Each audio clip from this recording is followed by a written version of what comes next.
المرسلين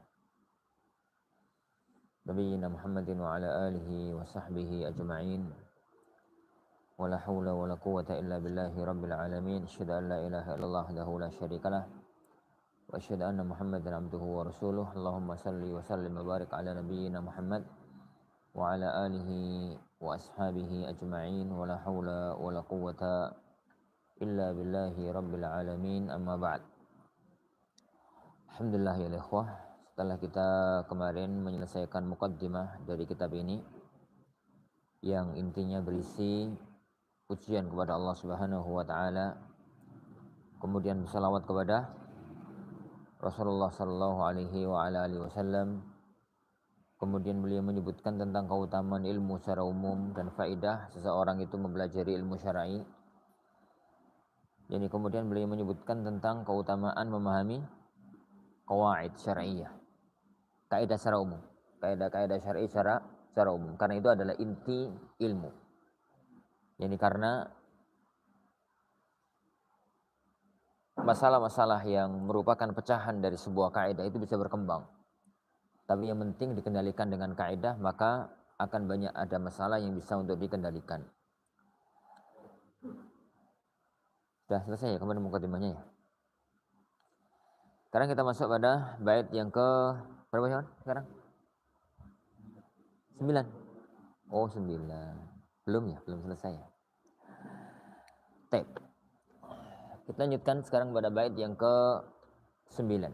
Setelah beliau menyebutkan ucapannya beliau, fahris ala fahmika lil qawaidi jami'atil masaili asy-syawaridi fartartaqi fil ilmi khairan murtaqa wa tabtafi subul alladhi qad wuffiqa. Kita masuk sekarang pada akhir dari muqaddimah sebelum masuk ke dalam inti kitab 9 dan 10. Beliau mengatakan wa hadhihi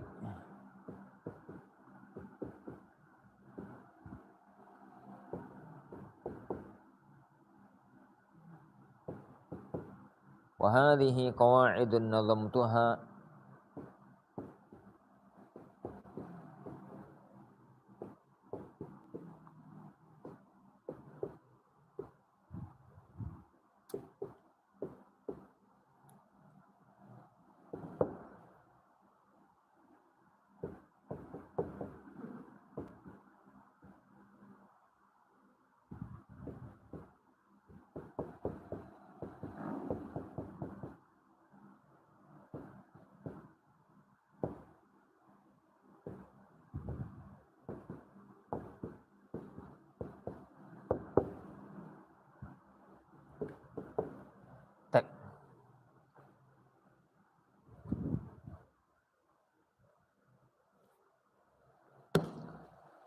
Kalau musannif rahimahullah ta'ala wa hadhihi qawaidun nazamtuha.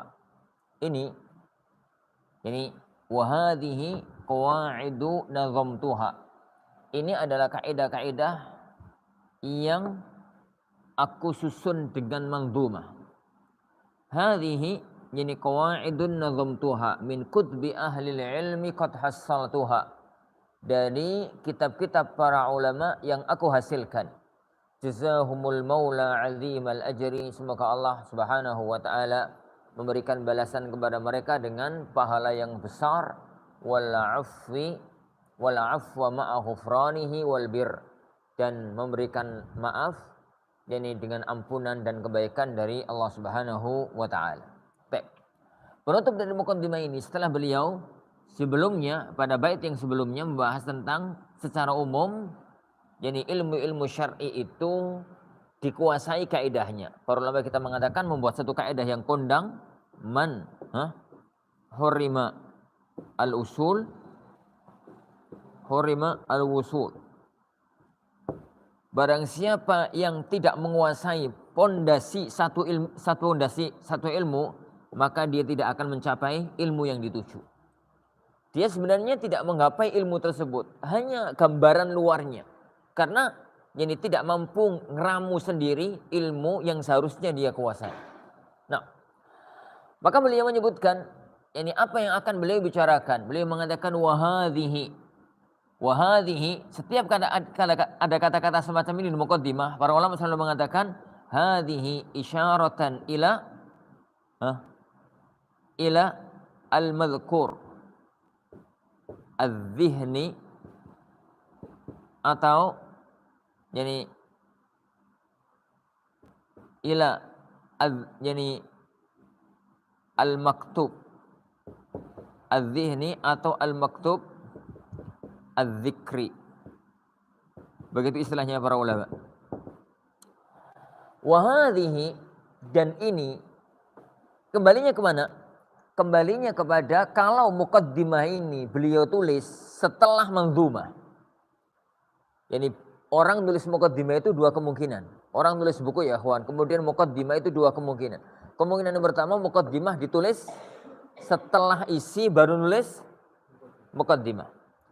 Bisa dibalik, muqaddimah dulu baru kemudian isinya. Kalau dia itu nulis isinya dulu baru muqaddimah, maka wahadhihi kembalinya ke sini. Yani sesuatu yang sudah az-zikr, sudah tersebut, sudah ada wujudnya. Tapi kalau dia tulis sebelum, maka berarti az-zihn, sesuatu yang masih ada di zihn, sesuatu yang masih ada di bayangan, belum ada wujudnya. Pokoknya wahadhihi qawaid, yani kaidah. Nazamtuha, yang aku susun sebagai manzumah. Kitab itu ada dua jenis. Ada kitab mansur. Ya, ini sa, ini nun, ini sa. Ada kitab manzum. Ada kitab manzum. Manzumah itu yang dibuat dengan gaya bait syair. Semacam yang ada di hadapan antum itu. Kalau mansur itu kitab-kitab yang disusun tidak dengan bentuk bait syair. Tidak dengan bentuk bait syair. Kitab manzumah itu ada dua jenis. Ada dengan bentuk urjuzah, ada dengan bentuk syair, atau bahasanya lebih tepat al-qafiyah. Istilah aja ya, enggak usah diperpanjang. Yani urjuzah, bait syair itu kan begini dah. Kira-kira lah. Ini. Kalau per bait ini 1, 2, 3, 4. Kalau per bait itu ini dengan ini sama. Ini dengan ini sama. Tapi ini dengan ini itu beda. Begitu. Itu namanya urjuzah. Ar-rajas atau al-urjuzah. Ini semacam ini. Manzumah ini namanya urjuzah. Hadhihi qawaidun nazamtuha min kutbi ahlil ilmi qad hassaltuha. Gitu. Jazahumul maula azimal ajri wal afful ma'al ghufranihi wal birri. Jadi ini dan ini sama, ini dengan ini sama, tapi ini dengan ini beda. Itu namanya urjuzah. Yang kedua, asy-syi'r atau yang lebih kondang dengan nama al-qafiyah. Atau dengan nama al-qafiyah. Itu bentuk kedua dari manzumah. Itu bentuk ya ikhwan kedua dari manzumah. Jadi ini harus sama. Tapi ini dengan ini enggak harus sama. Ini dengan ini enggak harus sama. Ini dengan ini enggak harus sama. Yang penting belakangnya semuanya sama. Itu namanya al-qafiyah. Kita mengenal qasidah itu kita mengenal al-qasidah yang masyhur, al-qasidah an-nuniyah. Bila siapa ya? Ibnu Al-Qayyim. Beliau membahas ilmu akidah dalam bentuk qasidah. Ini dalam bentuk qasidah. Dinamakan dengan nuniyah karena ininya nun. Al-Imam Ibnu Taimiyah punya al-qasidah al-lamiyah fil qadar. Jadi beliau bahas tentang masalah qadar dengan bentuk manzumah yang diakhiri dengan huruf lam. Jadi ini lam, terus begitu. Jadi semacam itu. Dan itu salah satu di antara model yani penyampaian yani ilmu para ulama. Baik. Jadi hadhihi qawaidun nazamtuha min kutbi ahli ilmi qad hassalatuha. Yang aku susun dari kitabnya para ulama, yang aku hasilkan dari kitabnya para ulama. Dan ini satu adab seorang talib kepada syekhnya. Satu adab seorang talibul ilm kepada para ulama, yaitu menyandarkan ilmu kepada pemiliknya, menyandarkan sesuatu kepada yang ahlinya. Kalau memang itu kita ketahui dari faedah dari orang lain, katakan, jadi ini adalah faedah yang saya dapatkan dari fulan ibnu fulan. Ini yang saya dapatkan, ini yang saya baca dari kitabnya fulan ibnu fulan. Jangan gambarkan seakan-akan itu adalah ramuan kita sendiri, usaha dan upaya kita sendiri. Menyandarkan satu ilmu kepada orang yang kita mengambil ilmu darinya, itu adalah satu kemuliaan dan satu keagungan. Dan sebagai salah satu di antara cara yakni agar Allah Subhanahu wa taala memberkahi terhadap ilmu kita. Kemudian beliau mendoakan para yakni ulama-ulama yang beliau belajar darinya, jazahumul maula azimal ajri wal afu ma'a ghufranihi wal birri. Salah satu di antara adab seorang talib kepada gurunya yang dengan itu kita harapkan bahwasanya dia itu akan mendapatkan ilmunya barokah adalah mendoakan kebaikan untuk para yakni guru-gurunya. Baik. Selesai mukaddimah dari kitab ini, kita masuk kepada inti dari kitab Al-Qawaid Al-Fiqhiyah yang disusun oleh Syekh Abdurrahman Sa'di rahimahullahu taala dalam yakni manzumah beliau ini.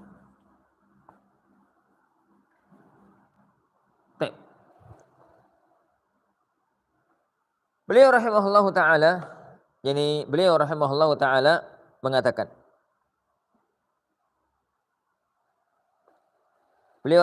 taala mengatakan, an-niyatu syartun lisairil amal biha as-salahu wal fasadu lil amal. Bait yang ke-11.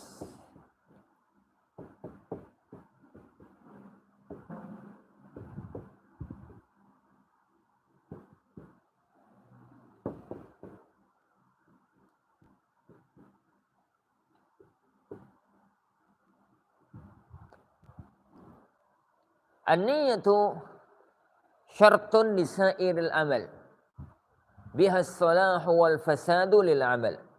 Niat itu adalah syarat semua amal perbuatan. Biha, dengan niat itu, jadi satu amal itu dianggap baik, dianggap sah, dianggap rusak.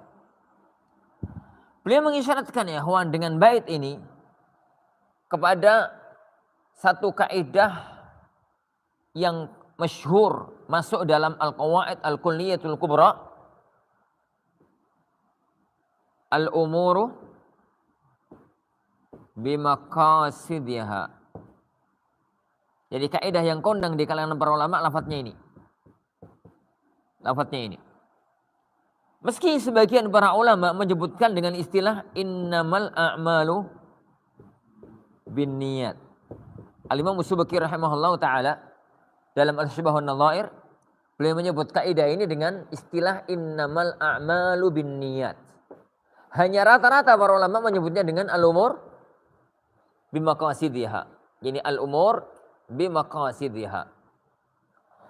Meski ya Ikhwan, min plus kalau kita menggunakan istilah al-umur bimaqasidiha atau menggunakan istilah innamal a'malu binniyat itu min plus. Dari sisi kekuatan ya Ikhwan. Dari sisi kekuatan kaidah, maka kaidah ini lebih kuat. Kenapa? Kaidah kalau kita lafadzkan dengan kaidahnya itu adalah innamal a'malu binniyat, maka itu lebih kuat. Kenapa? Karena ini kaidah sekaligus dalil. Dan kaidah yang dibentuk dengan lafadz dalil itu kaidah yang tertinggi. Dulu kita katakan ya Ikhwan, qawaid fiqhiyah kalau kita lihat dari pembentukan lafadznya itu kan ada 3. Ada yang diambil dari lafadz an-nas, gitu toh. Ada yang diambil dari makna an-nas. Ada yang diambil dari ijtihad para ulama. Ini yang diambil dari ijtihadnya para ulama. Sebuah kaidah kalau langsung diambil dari nas, maka itu yang terkuat karena dia kaidah sekaligus dalil. Yang kedua adalah di bawahnya adalah dari makna nas. Jadi kalau di sini berarti ini adalah innamal a'malu binniyat. Kalau di sini adalah al-umur bimaqasidihha. Kita mengatakan innamal a'malu binniyat, ini kaidah sekaligus dalil. Kalau al-umur bimaqasidihha ini dalil, ini kaidah. Apa dalilnya? Innamal a'malu binniyat. Dia membutuhkan dalil yang lain. Sedangkan ijtihad itu dari ijtihadat yang ada di kalangan para ulama-ulama kita. Namun ya ikhwan, karena para ulama itu satu adat di antara mereka itu adalah mengambil dari yang ulama yang sebelumnya diteruskan kepada ulama berikutnya sehingga sebuah lafaz yang sudah kondang di kalangan para ulama itu menjadi kondang di kalangan para ulama-ulama yang lain. Ilmu itu mereka warisi turun temurun. Jadi turun temurun dari zaman awalnya munculnya ilmu sampai zaman kita sekarang. Antum coba cek ilmu nahwu misalkan ya. Dari mulai ilmu nahwu yang paling dasar kelas-kelas jurumiyah, lanjutannya yani mutammimah jurumiyah, lanjutannya ta'jilun nada, lanjutannya misalkan qatrun nadanya Ibnu Hisham maupun kitab-kitab yang lain sampai kelas alfiyah, sampai kelas kitab-kitab yang lebih tinggi daripada alfiyah. Itu kalau buat contoh fa'il itu mesti qama zaidun. Itu mesti itu. Ini enggak pernah ada yang lain. Qama zaidun. Ini dharabtu zaidan, marartu bi zaid. Itu enggak pernah yang lain.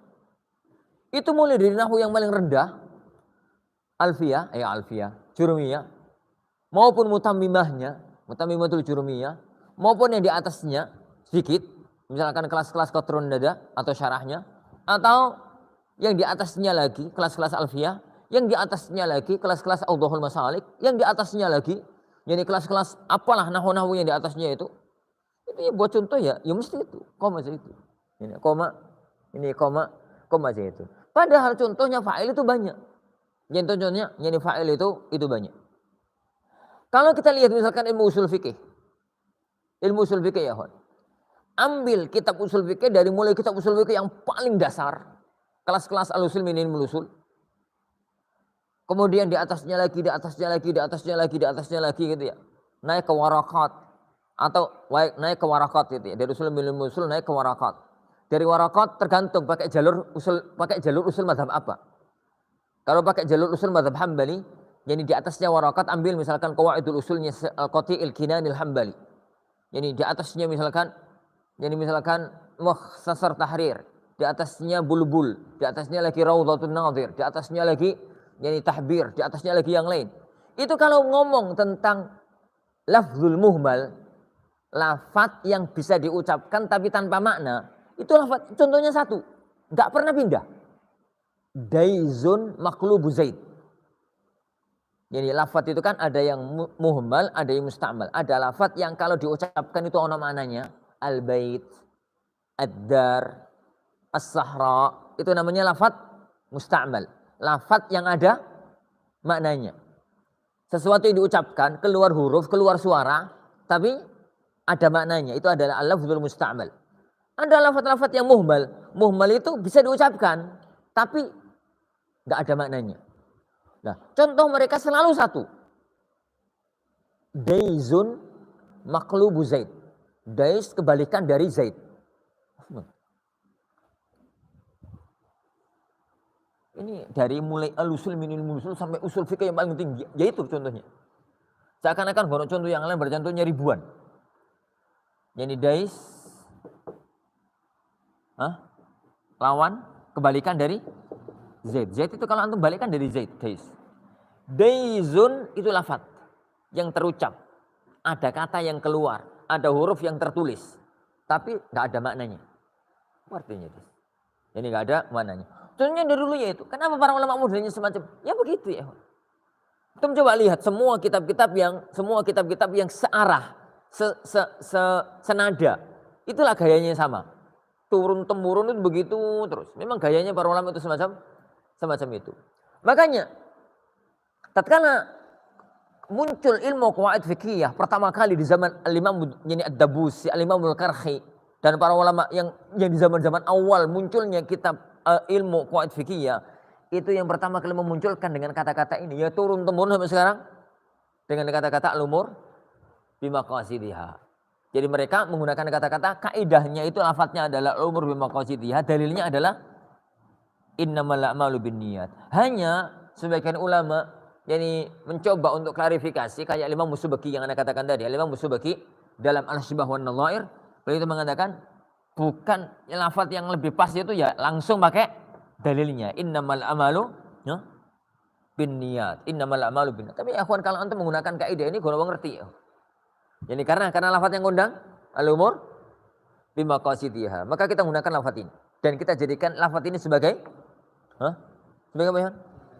Sebagai kaidah, sebagai dalil. Adapun kaidahnya adalah al-umur bimaqasidiha. Jadi padahal secara tinjauan syariat menggunakan lafaz syar'i itu lebih utama dibandingkan lafaz semisal yang semakna dengan lafaz syar'i, yang semakna dengan lafaz syar'i. Kalau kita belajar faraid ya, kawan, kita belajar faraid. Semua kitab faraid itu kalau bicara tentang orang mati itu kan bahasanya tidak tufi. Tidak mat, tapi halak. Ini kalau contoh-contoh faraid itu kan begini. Halaka rajulun an imra'atihi wa salas abna misalkan. Wa kada.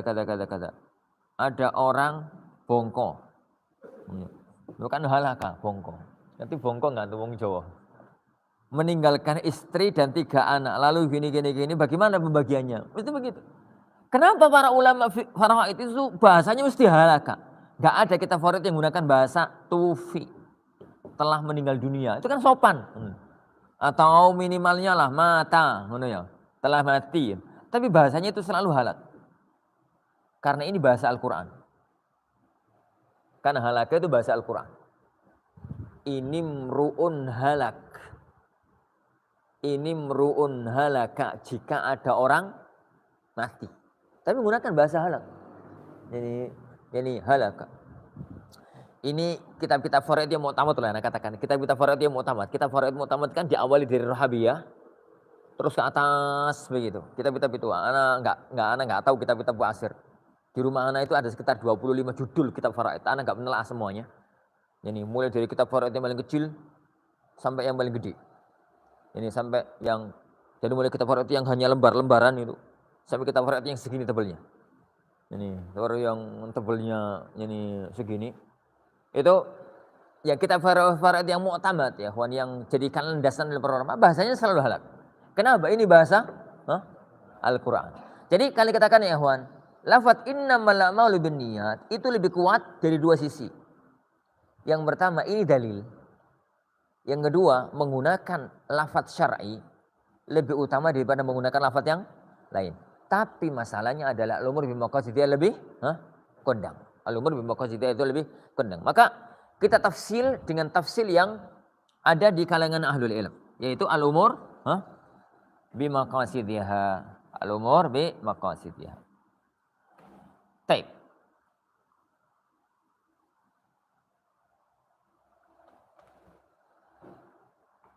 Al-umuru bimaqasidiha. Sekarang kaidah kita adalah al-umur bimaqasidiha.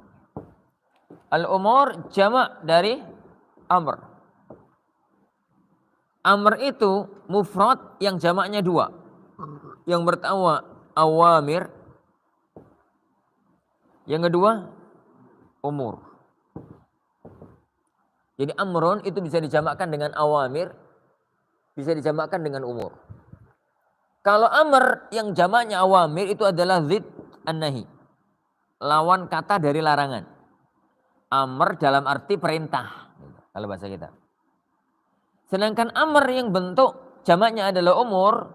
Ini adalah semakna dengan asyu'un. Al-ahwal. Kondisi, perkara. Ini perkara. Maka amr itu terkadang maknanya perintah, terkadang maknanya perkara, urusan. Ini urusan, perkara atau urusan. Lah, yang dimaksud umur di sini adalah amr yang ini. Berarti kita mengatakan umur segala perkara, segala urusan itu bimaqasidiha. Maqasid itu bentuk jamak dari maksad. Lihat. Bentuk jamak dari maksud. Bimaqasidiha, dengan maksudnya, tujuannya, niatnya. Gitu. Ini niatnya.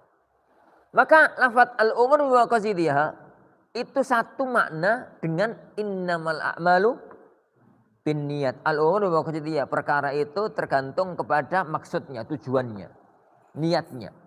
Innamal a'malu binniyat, semua amal tergantung kepada niatnya. Maka satu makna. Innamal a'malu binniyat sekaligus maknanya adalah al-umur bi maqasidiha. Al-umur bi maqasidiha. Membahas tentang masalah niat ya ikhwan dari tinjauan fikih. Karena niat itu kita bicara kaidah ini berarti bicara tentang niat. Karena niat itu ada dua. An-niyah itu ada dua. Ada niyatul amal,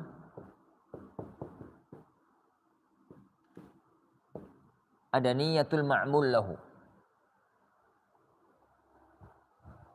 Niyatul amal itu yang dipelajari dalam ilmu fikih dan semua yang berkaitan dengannya. Fikih, usul fikih, qawaid fikih. Sedangkan niyatul ma'mul itu niat yang dipelajari dalam kutubul aqidah dan ilmu tazkiyah, tazkiyatun nufus. Jadi kalau bahas niat itu ada di fikih, ada di akidah, ada di tazkiyah, di kitab-kitab tazkiyatun nufus. Itu dua niat yang berbeda. Kalau niat yang ada di kitab-kitab fikih itu adalah niyatul amal. Kalau niat yang ada di kitab-kitab akidah dan kitab-kitab tazkiyah itu adalah niyah al-ma'mul lahu. Apa perbedaan antara keduanya? Niyatul amal itu yakni amalmu diniatkan untuk apa? Sholat 2 rakaat setelah adzan subuh itu niatnya apa? Niatnya sholat subuh atau niatnya sholat qabliyah? Kamu puasa besok itu niatnya apa? Niatnya puasa qadha, niat qadha Ramadan, niatnya puasa nazar, atau niatnya puasa sunnah mutlak, atau niatnya puasa apa? Itu namanya niyatul amal. Itu namanya niyatul amal. Dan kajian fikih dan yang rentetannya fikih itu kajiannya di titik ini. Jadi kajiannya di titik ini, yaitu niyatul amal. Sedangkan niyatul ma'mul, amalmu itu kamu tujukan untuk siapa?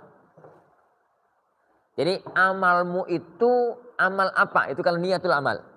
Kalau niyatul ma'mul lahu, niat untuk siapa diamalkan amal tersebut. Jadi amal itu kamu tujukan untuk siapa? Niat kamu untuk apa? Riya, sum'ah, lillahi ta'ala atau apa? Itu namanya niyatul ma'mul.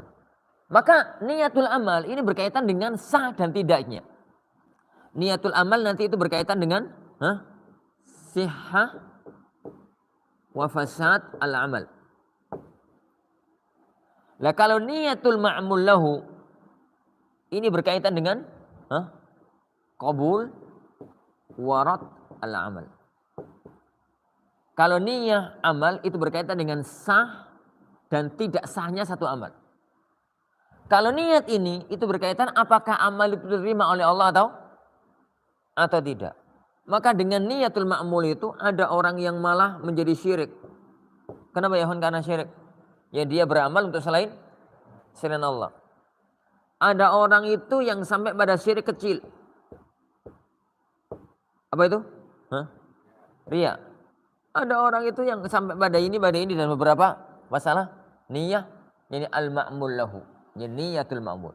Oleh karena itu ya ikhwan, tatkala kita bahas niat dalam ilmu qawaid fikih, yang dimaksudkan adalah niat yang pertama, bukan niat yang kedua. Ini bukan niat yang kedua. Yang kedua ini kita katakanlah bila ketubkan ikhlas. Gitu ya. Ini orang itu ikhlas hanya karena Allah Subhanahu wa taala. Kajian tentang itu riya, ikhlas ini berada pada ilmu akidah dan tazkiyatun nufus. Tentang masalah syirik berada pada kitab akidah, kitab tauhid. Jadi makanya masalah niyatul ma'mul itu kajiannya di akidah dan tazkiyatun nufus. Sedangkan niyatul amal itu berada pada kajian fikih. Anda katakan apa beda antara keduanya? Niatul amal itu amalmu ini kamu niatkan sebagai amal apa? Itu niatul amal. Itu niatul amal. Kabarnya tadi ya, ikhwan. Ada orang besok itu puasa. Puasa apa, Mas? Dia akan jawab, puasa qadha Ramadan, puasa nazar, puasa Daud, puasa mutlak, atau puasa apa? Nah, niat itu niat amal. Adapun kalau dia niat besok puasa mau ikhlas karena Allah Subhanahu wa taala, maka itu niatul ma'mul lahu. Atau dia besok puasa karena izin karena orang tua ini dia omai itu akhirnya dia puasa, maka niat itu riya karena orang lain. Jadi karena orang lain. Niat yang kita bahas dalam pembahasan kita adalah niatul amal. Niyah al-amal. Dan kedua niat ini ya ikhwan diisyaratkan oleh Rasulullah SAW dalam sabda beliau. Innamal a'malu wa innama likulli imri'in ma nawa. Innamal a'malu binniyat, inniyatul amal. Sedangkan innama likulli imri'in ma nawa ini niyah al-ma'mul lahu. Yani innamal a'malu binniyat. Sesungguhnya amal tergantung kepada niatnya. Amalmu tergantung niat kamu. Kamu besok puasa, kalau kamu niatkan qadha ya jadi qadha, kamu niatkan puasa Daud ya jadi puasa Daud, kamu niatkan puasa mutlak ya jadi puasa mutlak. Itu namanya niatul amal. Sedangkan wa innama likulli imri'in ma nawa, orang itu akan mendapatkan pahala tergantung dengan niatnya. Niat apa nih? Niat ma'mul. Orang itu akan mendapatkan keutamaan, mendapatkan pahala tergantung kepada apa yang dia niatkan. Niat apa ini? Niatul ma'mul. Dia tatkala ibadah itu niatnya ditujukan untuk siapa? Makanya pembahasan niatul ma'mul ini kita tinggal dalam kajian qawaid fikih. Karena itu kajiannya di tempat yang lain. Ini pembahasan yang lainnya. Tafsilnya, perinciannya tersendiri. Lah, pembahasan tentang niatul amal. Pembahasan ya ikhwan tentang an-niyah. Tentang masalah an-niyah. Gitu ya. Itu ada 7 pokok pembahasan. Ini panjang. Apa ya? Ada 7 mabahis. Yang disebutkan oleh para ulama dengan satu mangdumah yang kondang. Haqiqatun. Hukmun. Mahallun wa zaman. Haqiqatun. Hukmun. Mahallun wa zaman. Gitu ya.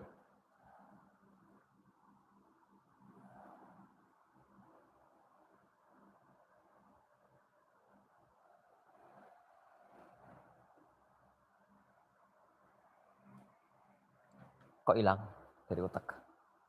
Sebentar. Semoga ada.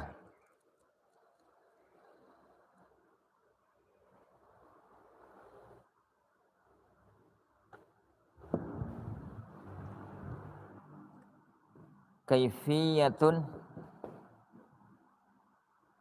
syartun wa maqsadun hasan. Pembahasan tentang niatul amal dalam kajian-kajian fikih itu bahasanya 7. Haqiqatun 1, hukmun 2, mahallun 3, zamanun 4, kaifiyatun 5, syartun 6, maqsadun 7. Haqiqatun, hukmun, mahallun wa zaman, kaifiyatun, syartun wa maqsadun hasan. Haqiqatun, hakikat niat, definisi niat. Niat itu apa? Hukmun, hukum niat dalam sebuah ibadah. Mahallun, tempatnya niat. Wa zaman, waktu orang itu niat. Jadi haqiqatun, hukmun, mahallun, wa zaman. Hakikat maksudnya adalah definisinya. Hukmun, hukum berniat. Mahallun, tempatnya niat. Zaman, waktu orang itu niat. Kaifiyatun, syartun, wa maqsadun hasan.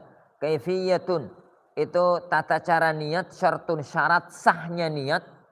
wa maqsadun hasan, dan tujuan niat itu sendiri. Itu 7 pembahasan yang dibahas dalam masalah niat. 7 pembahasan yang dibahas dalam masalah niat. Kita bahas satu-satu secara ringkas. Haqiqatun, hukmun, mahallun, wa zaman, kaifiyatun, syartun, wa maqsadun, hasan. Lah hasani apa Ustaz? Hasani menyocokkan san karo zaman ngono to. Itu kan nyanyi urjuzah. Nyanyi yo maksud sebenarnya di sini itu kan gak cocok gitu. Jadi harus dipadakno sini sama sini. Jadi maksudun hasan. Ada 7 pembahasan yang katakan tadi ya Juan. Pembahasan tentang niat itu ada 7 poin pembahasan. Haqiqatun, hukmun, mahallun, wa zaman, kaifiyatun, syartun, wa maqsadun hasan. Kita bahas dulu sekarang masalah yang pertama. Masalah haqiqatun niyah. Definisi dari niat. Hakikat dari sebuah niat. Ini. Niyah itu secara bahasa artinya adalah al-azm. Itu aja, enggak terlalu mendetail. Kepanjangan. Secara istilah para ulama, yakni azmul qalbi li fi'li syai'in au tarki. Azm. Azm itu sesuatu yang dalam hati sudah kuat untuk melakukan sesuatu atau meninggalkannya. Itu azm. Karena ya ikhwan, sesuatu yang ada dalam hati itu ada 7 level. Azm ini di nomor 3. Kata nomor 4. Jadi intinya dalam hati itu kadang-kadang ada yang cuma sekedar khotorat. Khotorat itu ya sekedar lewat terus hilang. Ada yang sudah sampai di level azm. Azm itu sesuatu yang sudah sangat kuat di hati. Gambarnya begini ya ikhwan.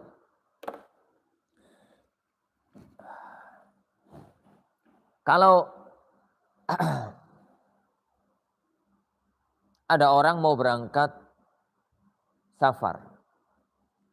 Pesawat berangkat jam 5 pagi. Pesawat pertama itu berangkat jam 5 pagi. Ba'da subuh persis. Sedangkan itu pesawat luar negeri. Berarti check-in-nya harus 2 jam sebelumnya. Jam 3 harus check-in. Dia kemarinnya asar itu sudah siap-siap. Tapi karena barang yang dibawa itu banyak, persiapannya banyak. Ba'da isya saya lanjut. Nonton-nonton barang gitu. Sampai jam 10 baru selesai. Dan dia harus segera istirahat. Jam 10, ini cuci badan, cuci muka gitu ya, wudu terus tidur. Padahal dia jam 3 harus check in. Sini sampai bandara 1 jam. Berarti jam 2 harus sudah berangkat. Bangun harus jam setengah 2. Jam setengah 2 itu bangun. Tapi orang yang sudah niat untuk safar, maka niat yang kuat dalam hati itu akan dia usahakan untuk terwujud. Masang alarm itu. Ini pesan istrinya, pesan anaknya. Dan dia ini tidur.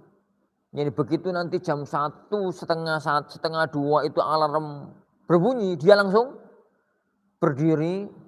Lalu masuk kamar mandi, kemudian siap-siap dan berangkat. Itu namanya azm.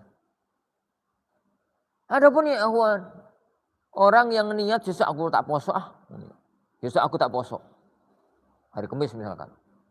Hari Kamis.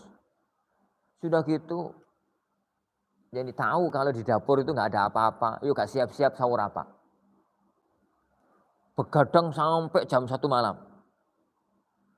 Tidur itu gak siap-siap apapun. Gak ada alarm yang dinyalakan. Gak ada apa.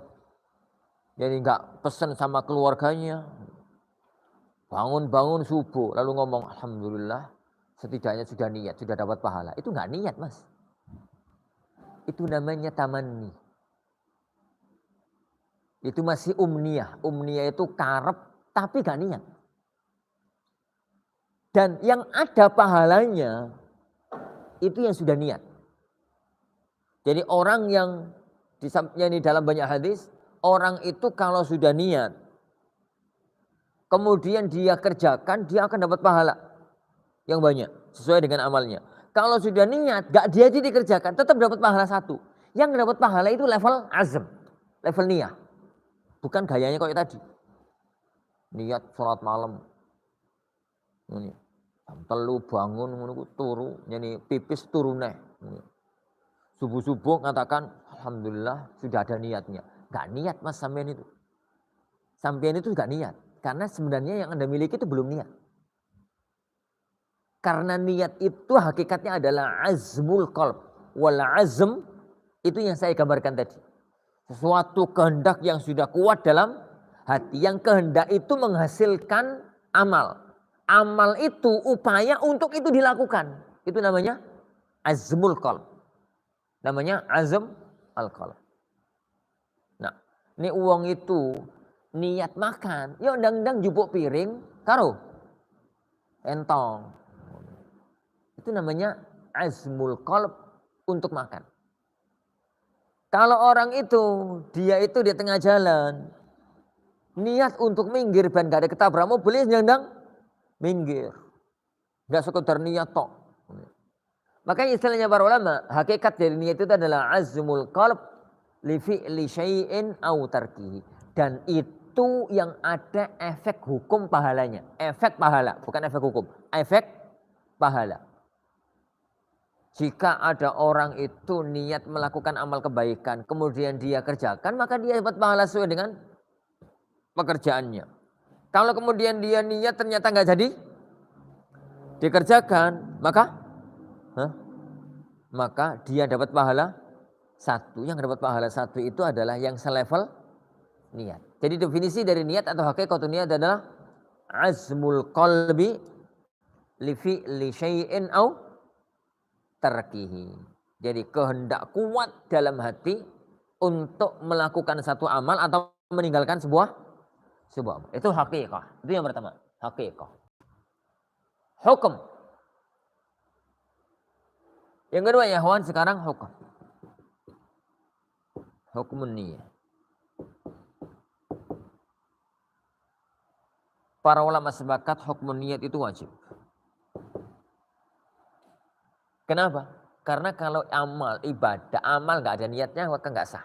Kita bahas nanti pada waktu salah syarat amal saja, apa saja yang ada niatnya, amal apa saja yang nggak ada niatnya. Jadi sebuah amal yang harus niat, maka niat itu meskipun amalnya sendiri sunnah. Jadi wajib likulli amalin yahtaju ilan niyah.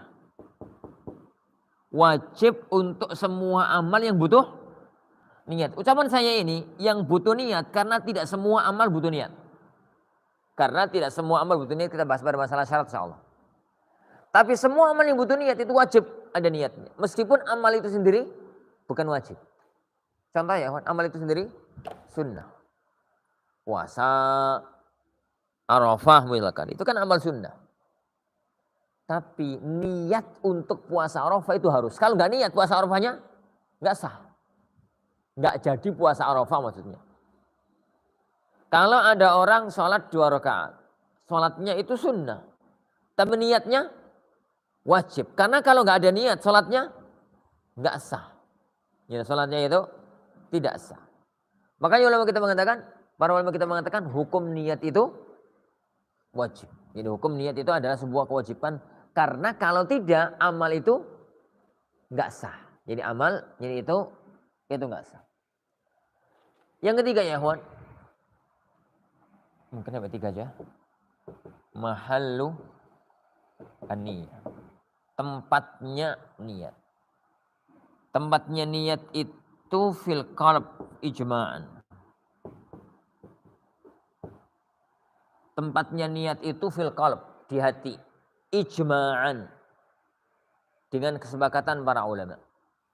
Dengan kesepakatan para ulama.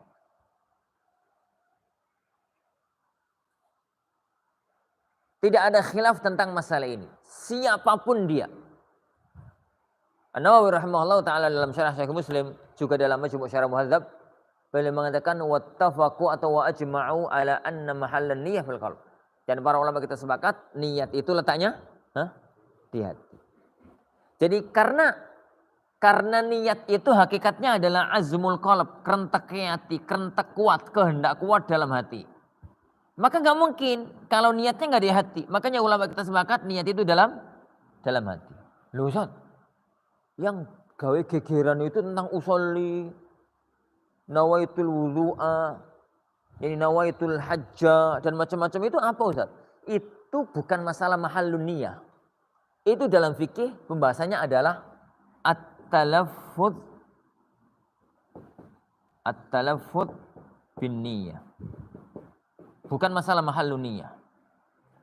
Ana sampaikan ini ya, Juan ben antum enggak kaget. Karena antum thalabul ilm. Jangan sampai kedua kasus ini tercampur. Karena membuat lelucon ilmiah kalau kecampur. Jadi lelucon ilmiah.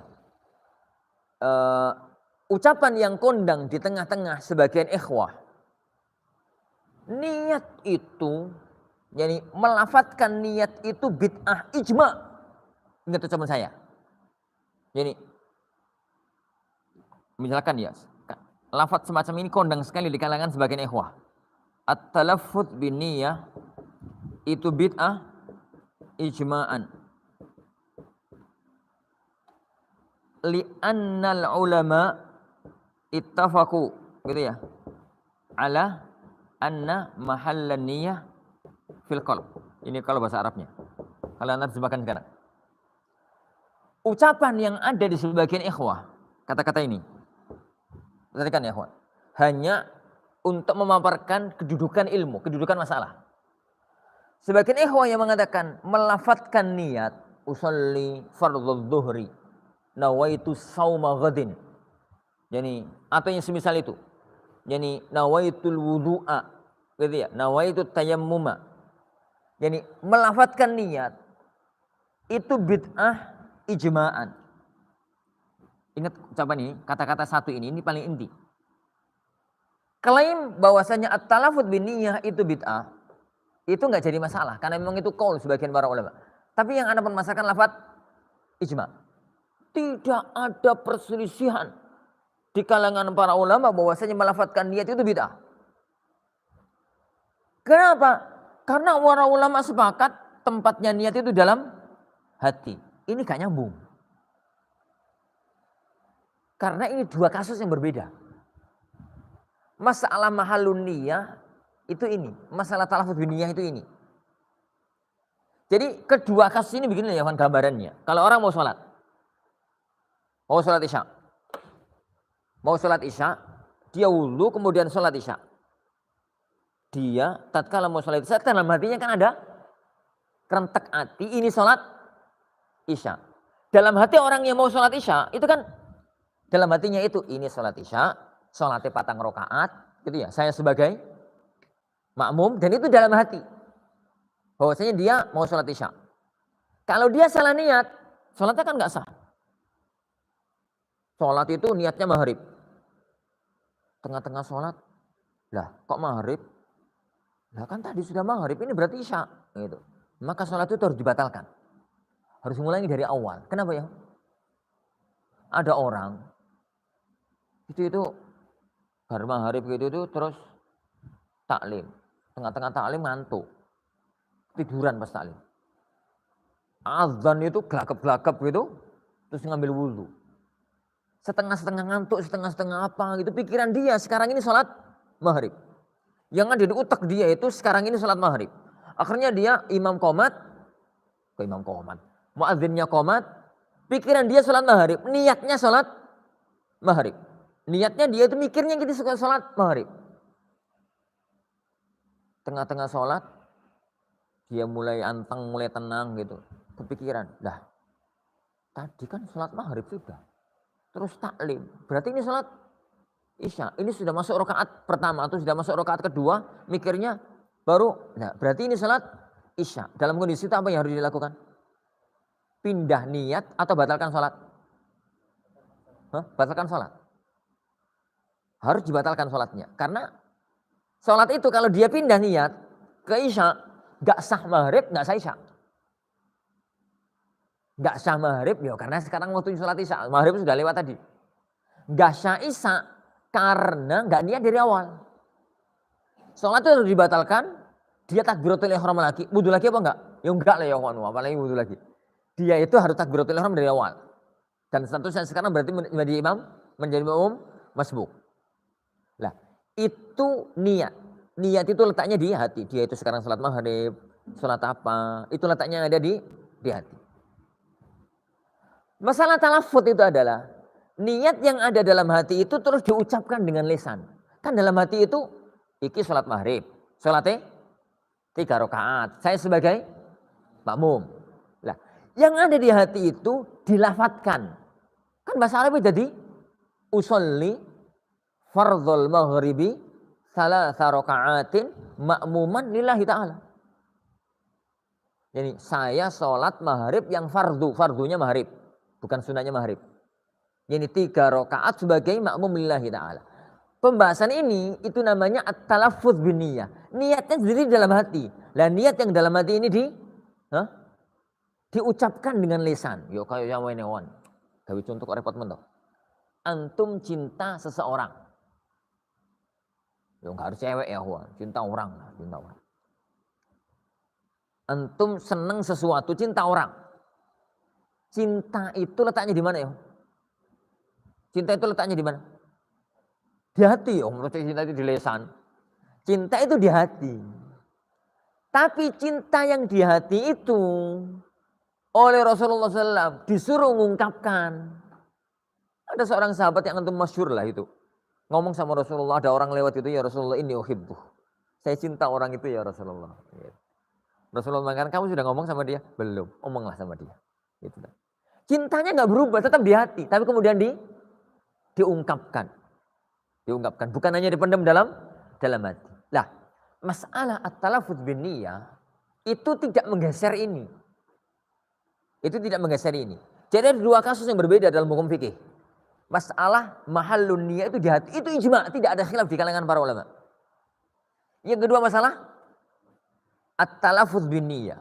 Niat yang dalam hati ini kemudian diungkapkan dengan lisan, diomongno gitu, dilafatkan dengan lisan. Jadi tetap tempatnya niat itu dalam hati. Oleh karena itu ya kawan, dalam pembahasan masalah mahal dan masalah at-talaffuz. Masalah talaffuz gitu ya. Kalau sampai terjadi perbedaan antara ini dengan ini, maka patokannya sini. Ada orang itu niat sholat maghrib. Pas maghrib itu artinya sholat maghrib. Tapi kau wapal ngomong usolli, lali. Jadi lisannya wis keperucut ngomong usolli fardhul isya. Salah rakaat.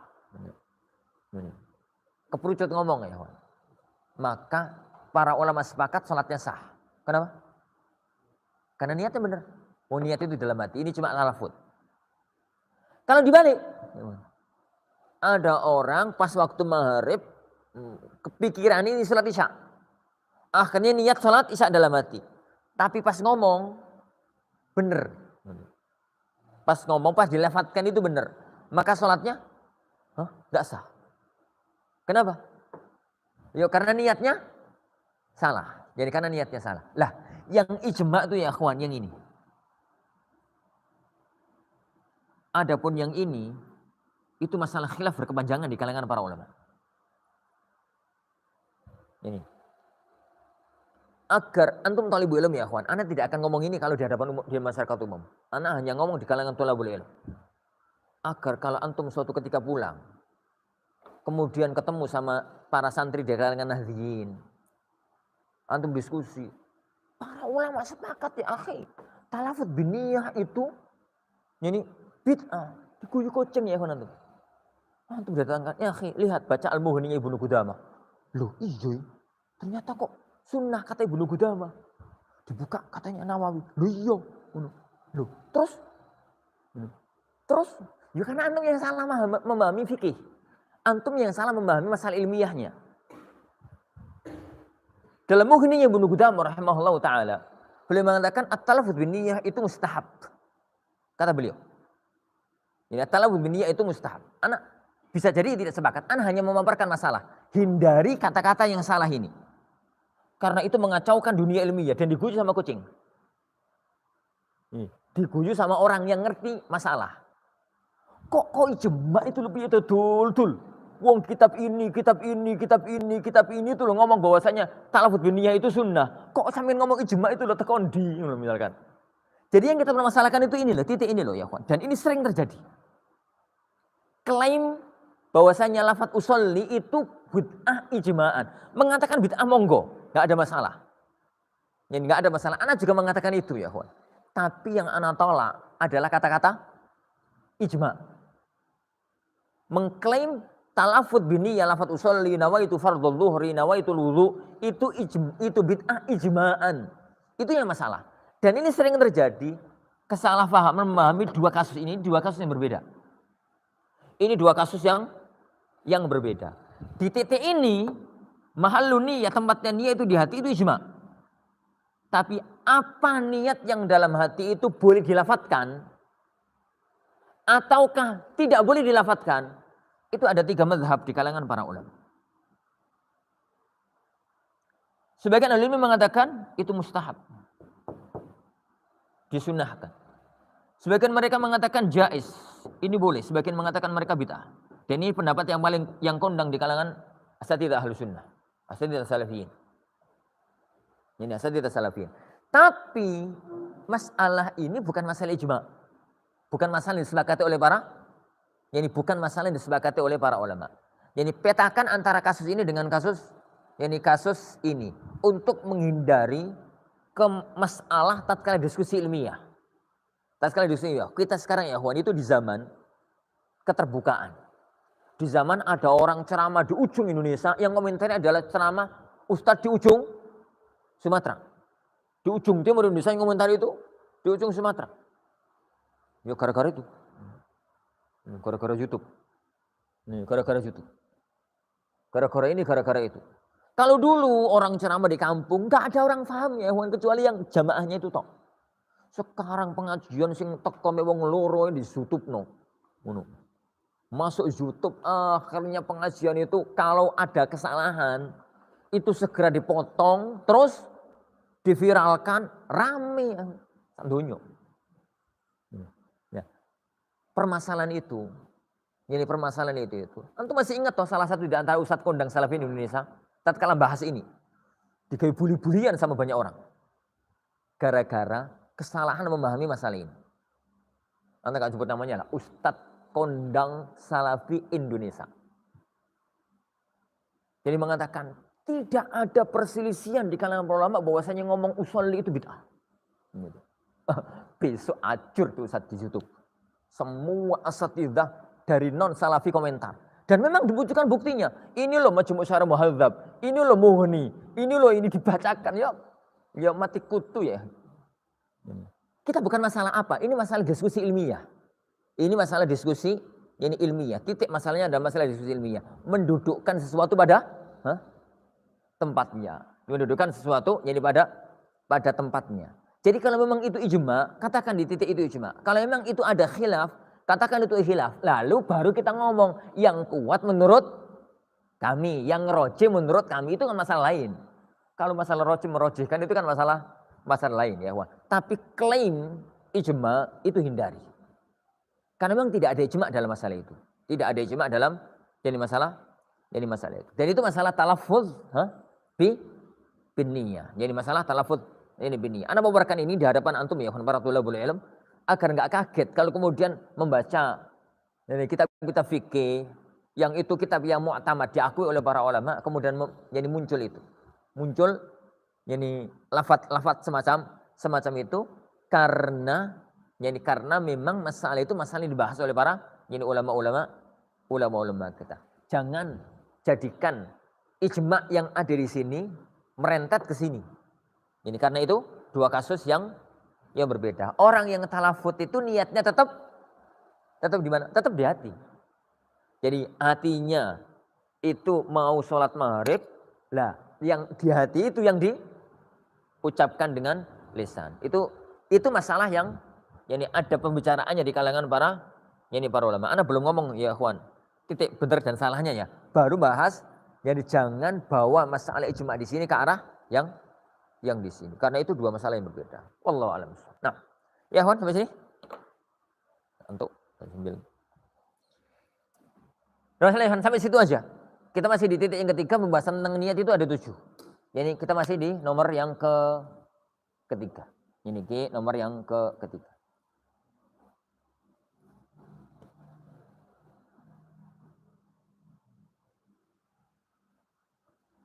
Tapi insyaallah subhanahu wa ta'ala ini yang kita pelajari.